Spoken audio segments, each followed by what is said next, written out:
Oh. All right. Something near and dear to my heart. Cars. Let's talk about cars. I'm a little sad when it comes to the world, the automotive world. Because things are changing. And change isn't easy, but that's the world. I mean, that's going to happen. I said in my previous episode, the world will keep on worlding, right? Can't just get our panties in a twist about it. But in the interest of documenting and moving forward, let's talk about cars. They've changed a lot. Oh, God, that's so good. They've changed a lot. You know, it used to be that you actually had to know how to operate and at least have a general understanding of the mechanics of a car. I remember my dad telling me that in Europe, I think it was legally required to have a change in headlight bulbs in your car at all times. You were expected that if your headlights went out, you knew how to pop off the cover, change the bulb, put the cover back on, keep driving. You had to know how to change a tire. Most men knew how to change oil or a spark plug.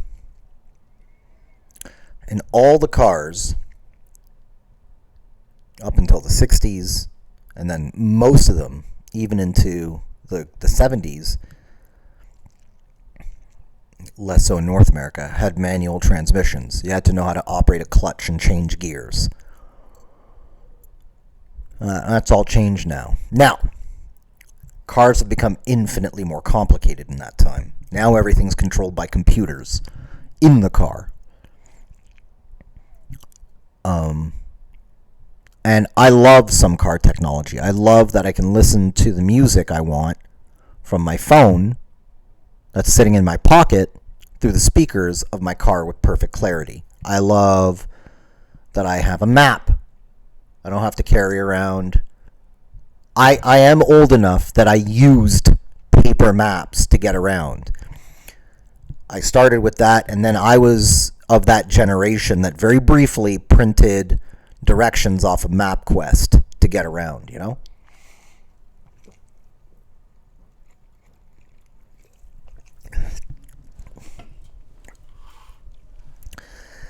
I was the generation that started with, now some of you guys may be older and remember 8-tracks or when there were just radios in the car. You know, cassette players, CD players in the car. That was more my generation. And I love that I can listen to my music and I have a beautiful screen in the car to show me the map or change the music, turn on the bum warmer, control the air conditioning. I love those. Those are awesome, amazing improvements to cars. Heavy, not great for the environment necessarily. Bad for electrical management as well because it's just more stuff plugged into a battery that can break. But the car world, you know, has moved forward technologically, and it's trying to keep up with the times. And everybody knows that fossil fuels are not renewable; they're limited, they're finite, and they're running out. So we got to find ways to use what we got left in the most efficient manner possible. So we've generated hybrid engines and different fuel sources. And in the last 15 years, 20-ish, but 15 really, we've also had these electric cars. And while these are incredible advances in technology, I'm still sad, you know? I'm still sad about them because it doesn't feel like a car anymore. It doesn't feel like you have to know what is going on. It feels disconnected. And I say that as a car lover. Some people don't give a crap about that, and that's fine. Some people don't understand or really care about a person's connection to the machine they're controlling. I'm very passionate about that. An electric car to me doesn't feel like you're driving. It's more you're operating a Game Boy. There's no lever to put the car into drive. You touch an iPad. Well, that's in a Tesla, and other car manufacturers do it differently. I think the more traditional car manufacturers still tried to keep an element of it feeling like a car.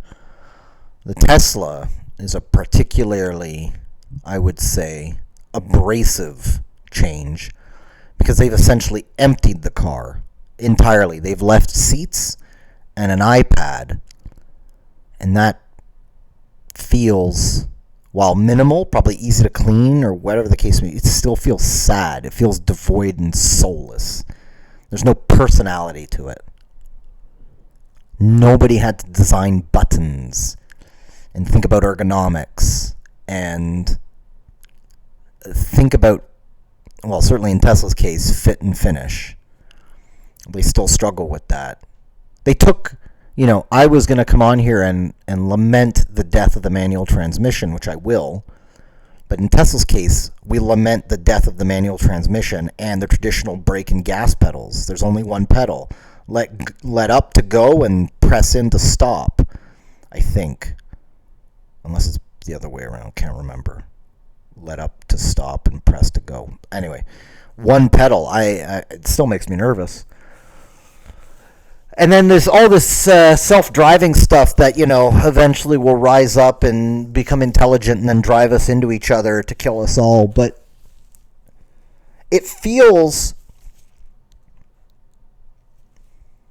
like another skill we're losing, another test of our capacity to be competent.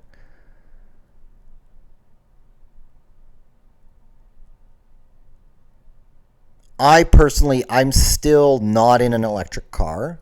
I don't think that's going to last much longer. I think eventually, not by force, but eventually I'll make a decision to get at least one electric car.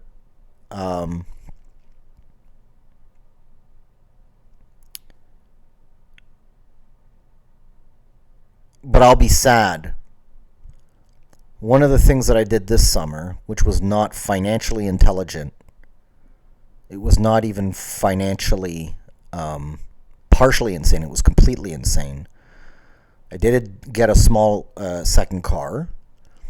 And one of the reasons I did that, from a passion standpoint, was I knew that this would probably be my last chance to get a car like this with a manual transmission. And that thought has been confirmed because in this particular car company's sake, one of the heads of their divisions has said the next generation of these cars will be hybrid.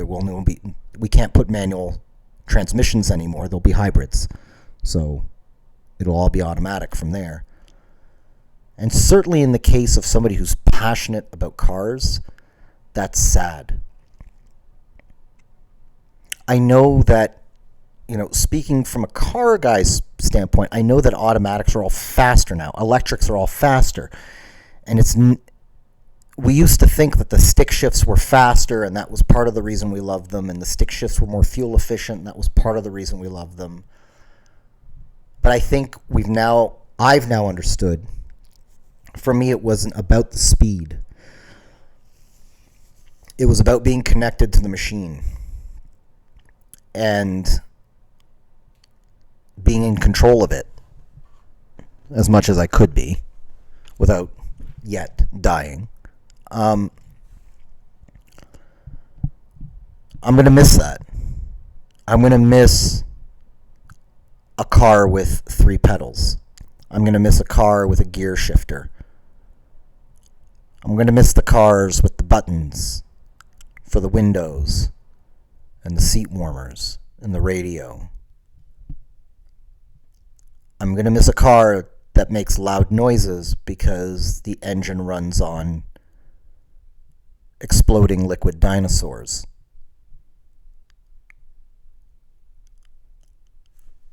I'm going to miss the passion that engineers used to have in finding ways to make those liquid dinosaurs do even crazier things, of shoveling other weird mechanical bits like turbochargers and superchargers and more cams and, a better transmission. They would have to figure out mechanically with tangible parts how to make the machine work better or faster or be more reliable, or there was just something about it that was tangible, and that's not there anymore. Now it's batteries to a couple of moving parts, and off you go. You hit the pedal in an electric car, and you have instantaneous power. More than any exploding dinosaur can give you. There's no run up to it. It's electricity, so it's on or it's off. And so you have immediate access to everything the batteries can give. And while that makes them very quick,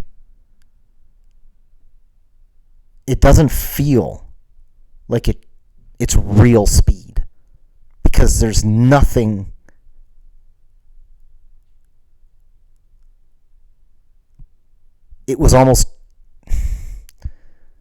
it's so fundamentally different, it doesn't feel like it's comparable. And it doesn't feel like there was work put in to get there. Like, I know there was work put in to develop the electric car, and I know there was huge amounts of R&D, and that's not what I'm saying. I'm saying when you climbed in the vehicle, activated the engine, whether it be when you were activating a combustion engine, I'm old enough that I grew up turning a key to turn it on, pressing a clutch pedal, putting it in gear, and then having to know how to feather off the clutch and into the gas such that I got the car moving. And if I wanted to get it moving fast, I had to know how to do that with my feet. And I had to have reaction time to be able to, if I was accelerating hard, clutch in, switch gears quickly, off, into the gas, how to control in a brake, how to control the gearing in a turn. You don't have to do any of that in an electric car. It's all done for you. Kind of like, I guess, if I have some introverts watching this, it'd be like comparing the way that old NES games from the 80s didn't handhold you and you just died a billion times while learning the game until you got good enough at it, to the games now that give you a tutorial halfway through the game. You're just doing tutorials and all the instructions are given to you, Driving doesn't feel like driving. And can I say that in where I live in Montreal, I mean, the Tesla has become ubiquitous on the road. It's depressing because they all look the same.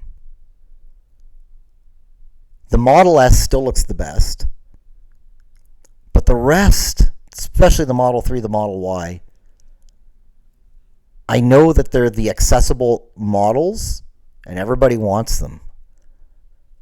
But you can't throw a rock without hitting one now. Yes, in the old days there was the Hondas and the Toyotas that were everywhere. But it didn't feel as pervasive as Tesla.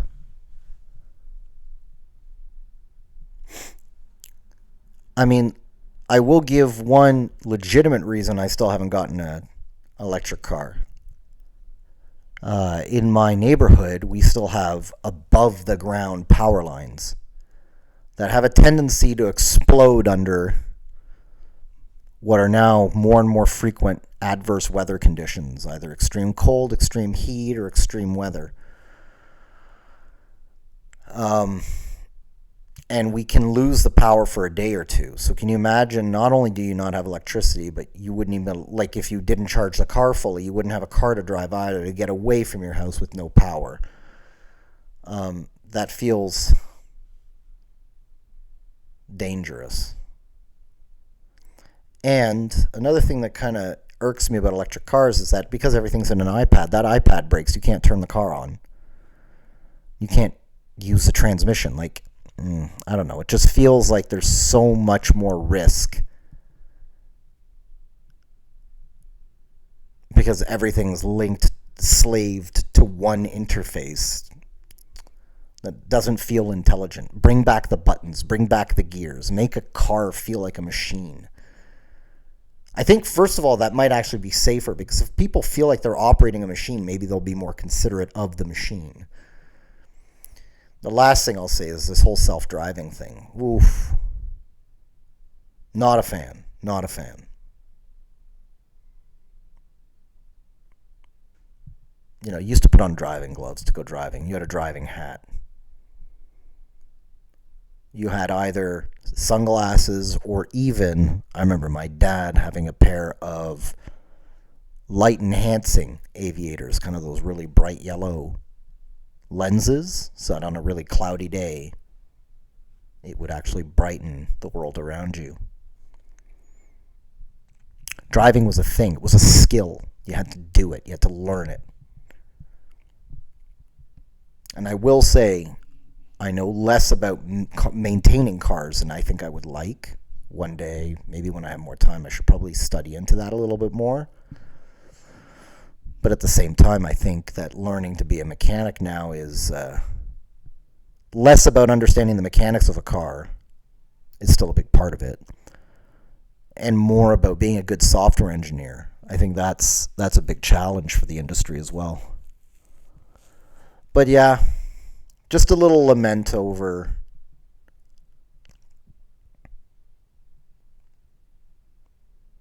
the cars of old.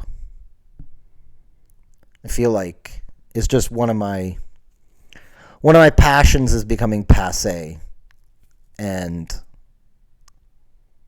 it's a little sad.